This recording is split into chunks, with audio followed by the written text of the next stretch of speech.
खाली फुसिलाई के करबला कटनिया हो, खाली फुसिलाई के करबला कटनिया हो, कहि के दियोला ना झोलनिया ना। ई बात है, सीधे न बतावे के चाहत रहल।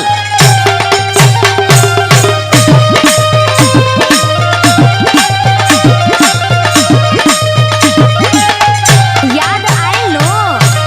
अरे पागल, उ त हमरा यादे बा, लेकिन कुछ दिक्कत बा।